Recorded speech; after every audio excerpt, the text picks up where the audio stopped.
Yeah, West African migrants are being bought and sold openly in modern day slave markets in Libya. Why is this modern slavery occurring? Why are African governments very quiet about it?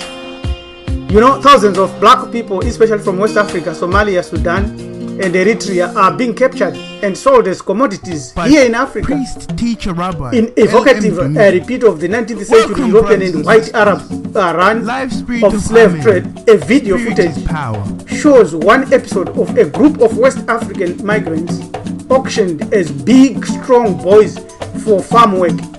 The Islamic auctioneer referred to them, these migrants, in Arabic as merchandise. Here is a cartoon by Guido about African problems. They say African problems need African solutions, which is more aid, more troops, great Alex regions. Of course, this occurs all over Africa, not only great regions. What about in the United States? Are black people prosperous and happy and excited and living a very comfortable life? Racism against certain groups, especially African Americans in America, was demonstrated and amply stated by none other than Brother Malcolm X. He proved that, did you know that blacks in America suffer more from violence, black to black violence, police or official violence against black people? You know that black people are incarcerated disproportionately, that they have got a shorter lifespan in America, that they lack educational opportunities, and that they have a large number of families that are headed by a single parent, single mom. Also keep in mind that there is still a large income gap between black people in America and other racial groups. Why is this state of affairs allowed to occur? What is happening? Who shall save our race here in Africa and all over the diaspora? Some shocking statistics. Why does no one care? Millions of black people live on less than $1 a day in Africa and elsewhere in the world. Disease and general strife is plenty. Globally, black people are behind in everything that you can name: entrepreneurship, education, and so forth. Although we say we are educated, we follow the educational system that has already been set up. We are facing challenges, huge problems. If you are black, it does not matter how educated or rich you are. We are in deep trouble in personal health, well-being, wellness, relationships, happiness, contentment, serenity, jobs, wealth creation, money matters. And let us know that the earth-wide so-called modern civilization was crafted not by black people but by other people who crafted it, slanted to their favor. Last Spirit of Amen, Hamid Guru Ethics, Priest, Teacher, Rabbi, LM Tumizul. Subscribe, and this is the time to rebuild one ancient solution to solve modern problems and challenges. Once this key is understood or even generally appreciated, all life challenges suddenly fall into perspective. There won't be any confusion because finding solutions becomes as easy as counting 1, 2, 3. One ancient solution to solve modern problems and challenges. This is what we are going to offer today. The system has devised a program of isolate, divide and conquer tactics. You see, there is Idi Amin there, who is a representative of black leadership, politically, economically, and corruption infested and best policies prove that African leadership does not care about Africa or about Africans anywhere you find them. That is the crux of the matter. We lack leadership.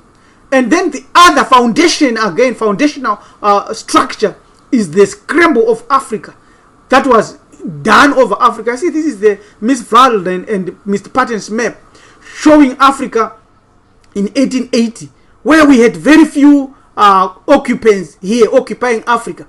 And then Africa after 1914 now, after the Berlin Conference, where the whole of Africa has been colonized. And this is where our problem begins, because these borders were put willy-nilly without any due consultants. Poor leadership was subtly injected in. Now, just remember that Africans are people who for hundreds of years sold their other Africans to all buyers, including to Arabs and to Europeans.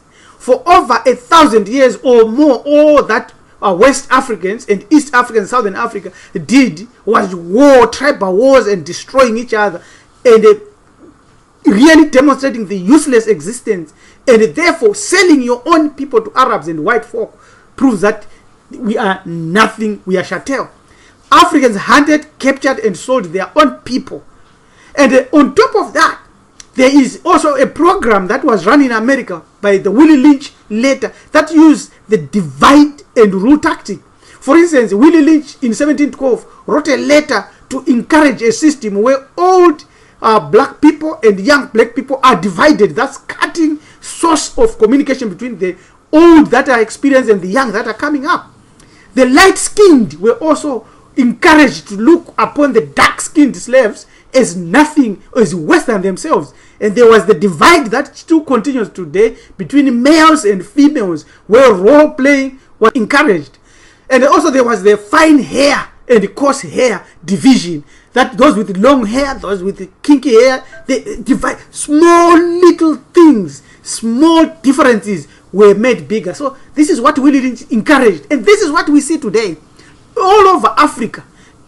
Willie Lynch encouraged that take simple differences and make them bigger. After receiving this indoctrination, the slaves will become self-generating for hundreds, maybe thousands of years. How true this is. What is the way out? If you read The Guardian of 2017 there, in August on the 11th, you find that there is a report there that says, that writes on how the United States system treats African Americans with contempt. We have seen the Willie Lynch already. It goes on to say that the United States justice system has inbuilt levers meant to oppress the black people, specifically the really dark-skinned black males, permeates everything, everywhere. Why? They are scared of you. The system is scared of you. Why are they scared of us? Why does no one care about black people? You must know this. And there is more. We are going to share more of this. Now, here is another aspect adding to this. Since this civilization is European, they know who the black person is. Thus, they would rather destroy us off this planet and erase us and remain alone. First, Champollion Fijic, who deciphered or helped to decipher the hieroglyphics, said this: the first tribes that inhabited Egypt, that is the Nile Valley between the Sayan Cataract and the sea, came from Abyssinia, Ethiopia, to Sennar. The ancient Egyptians belonged to a race quite similar to the Kenos or Barbaras, present inhabitants of Nubia, which is southern Sudan today. In the Copts of Egypt, we do not find any of the characteristics features of the ancient Egyptian population. The Copts are the result of crossbreeding with all the nations that have successfully dominated Egypt. It is wrong to seek in them the principal features of the old race. We know clearly the principal features are found within the black people. Here is what he said. He said, since ancient Egyptians were Negroes, then European civilization is but a derivation of African achievement. Now, our ancestry is one of the things that they fear most, because our ancestry represents that ability by any human being to civilize. The radical concept that we must review, and as taught by Hamiti Hebrew ethics, is to focus on Africa's ancient civilizations. Once we divinized our life via ancestor reverence, we jump out of jail. Our jail master has almost succeeded in isolating us from our glorious past and divided and continue to divide us today. We need to see ourselves first in the eyes of our ancient ancestors who created outstanding civilizations. Happy divinization. We have got incredible potential that must be unleashed.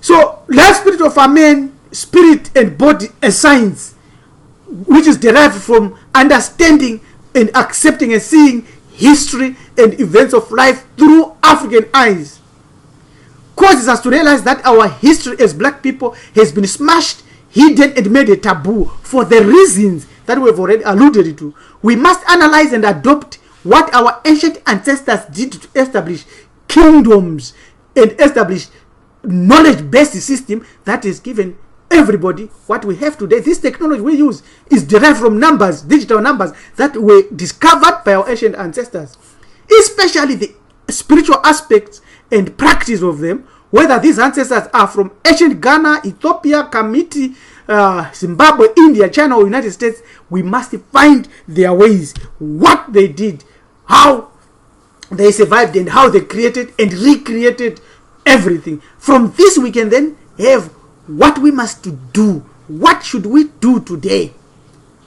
We must read, study, and practice Africanism. Perhaps you may begin with some of these authors immediately and recreate your own new spiritual order, which really is an ancient solution to solve modern problems and challenges, such that those who do not like us, we don't care. We will be reconnected. These are founder thinkers, modern founder thinkers.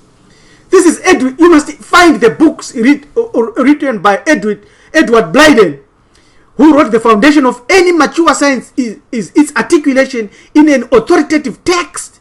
That is Kuhn who said that. The Africological textbooks published by Hopkins 1905, Perry 1893, and Williams 1883 provided the vocabulary and the themes for further Afrocentric social science research. This is what we have to dip ourselves into. The pedagogy for ancient Afrological research was well established by the end of the 19th century by African American researchers, well versed in the classical languages and knowledge of Greek and Latin. Cornish and Russwitham 1827. In the Freedom Journal were the first African Americans to discuss and explain the ancient model of our history. That's what we need to adopt. We need to adopt this Afrocentric approach to our understanding of current events. We've already given you the eyeglasses to see and the binoculars to focus. These Afrocentric social scientists use the classics to prove that the blacks founded civilization in Egypt, Ethiopia, Babylon, and Nineveh. Cornish and Russwitham 1827 made it clear that archaeological research supported the classical or ancient model of history. Edward Blyden 1869 also used classical sources to discuss the ancient history of African people. In his work, he not only discussed the evidence of blacks in West Asia and Africa, he also discussed the role of blacks in ancient America. By 1883, Africological researchers began to publish books on African American history. G.W. Williams 1883 wrote the first textbook on African American history. We must find these books. You must find these books so that you can unlock your potential. You can reconnect with what you must have in your brain. Our enemy says Afrocentrism is nonsense, yet we know its power. Here's Dr. Williams, 1883, who confirmed the classical tradition for blacks founding civilization in both Africa, Egypt, and Ethiopia, and Western Asia. We must study and look for these authors and read their books and study their books. Dr. Williams, 1883, also mentioned the presence of blacks in Indochina and the Malay Peninsula. Dr. Williams was trained at Howard University. A decade later, R.L. Perry, 1893, also presented evidence to confirm the classical traditions of blacks founding Egypt, Greece, and the Mesopotamian civilization. He also provided empirical evidence for the role of blacks in Phoenicia, therefore increasing the scope of ancient African model of history. This is what we must look into and continue to research so that we can recreate a new spiritual order. Pauline E. Hopkins, 1905, added further articulation of this approach of life. And these paradigms in understanding the role of blacks in West Asia and Africa provided further confirmation of the role of blacks in Southeast Asia and expanded the scope of Africological research to China. These are the authors we must study and read and continue to publish and to spread the message, especially Hamiti Hebrew ethics, what we are doing.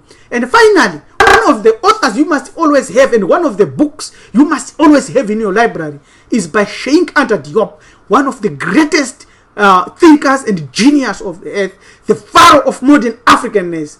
Find his book, buy his book, The African Origin of Civilization, Myth or Reality. Study this book, and you will find that you will become centered and recentered.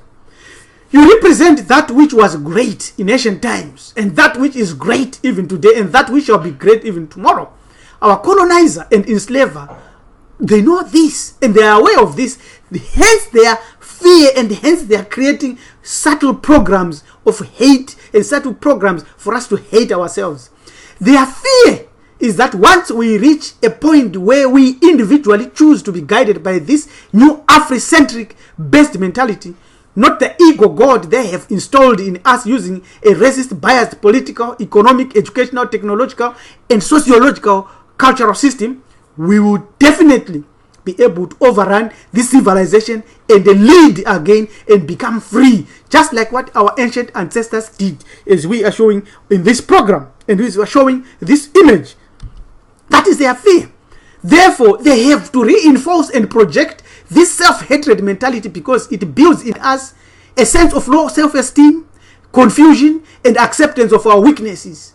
Hence, their trust and support of driven by a stolen, warped brand of Christianity via the Bible, Islam, via the Quran, and white Arab enslavement, which we have already shown still going on in Libya today. When that happens, when we free ourselves, Africans, currently the most hated human beings on earth, would become the most powerful human beings, because we have resurrected and reconnected our ancient glories and our ancient greatness. Once more, we become the pillar of a new social order, a restoration of the ancient kingdom. We would lead humanity to a new civilization, one that is based on what our ancient ancestors discovered. This is the key to one ancient solution that solves our modern problems and challenges. Use it and live well. Thank you. Subscribe and share. Committee Hebrew Ethics, Life Spirit of Amen, Hem. Thank you. Goodbye.